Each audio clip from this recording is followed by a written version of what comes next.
بسم اللہ الرحمن الرحیم۔ پیدائش آدم علیہ السلام ہزاروں سال پہلے کی بات ہے۔ دنیا میں جنات کی حکومت تھی، یہاں خون ریزی تھی، دنگا فساد تھا، نافرمانی اور کفر و شرک کا غلغلہ تھا، نیکی بہت کم تھی، بدی بہت زیادہ تھی۔ خالق کائنات نے جنات سے دنیا کی حکومت لے کر ایک دوسری مخلوق کو دینا چاہی تاکہ جنات کا غرور خاک میں ملے۔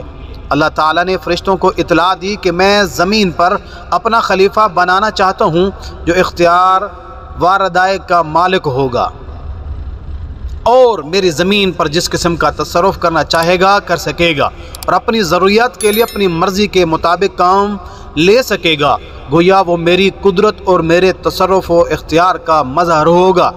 فرشتوں نے جب یہ سنا تو حیرت میں رہ گئے اور اللہ کے حضور بطور سوال عرض کیا، اے خدائے بے نیاز، کیا آپ ایسے کو پیدا کرنا چاہتے ہیں جو زمین کو فساد اور خون ریزی سے بھر دے گا؟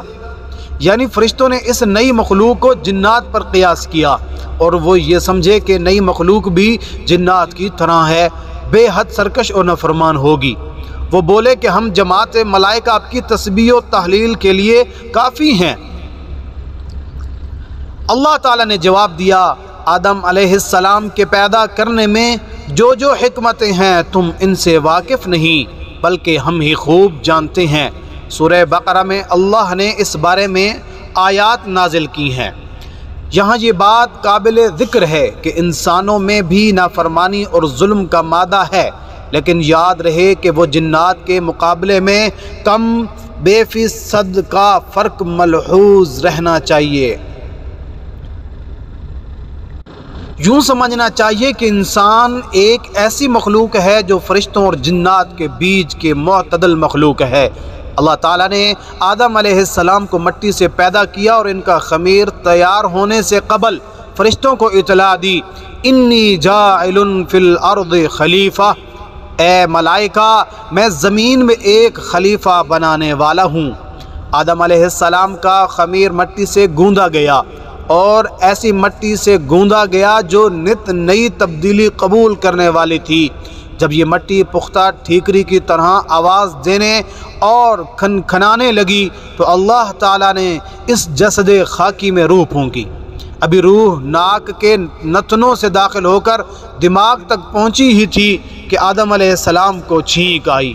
اس وقت آدم علیہ السلام کو اللہ پاک کی طرف سے الہام ہوا کہ اس چھینک کے جواب میں الحمدللہ کہو۔ آدم علیہ السلام نے چھینک لیتے ہی الحمدللہ کہا، جس کے جواب میں عرش معلی سے یرحمک اللہ، یعنی اللہ تجھ پر رحم کرے گا جواب آیا۔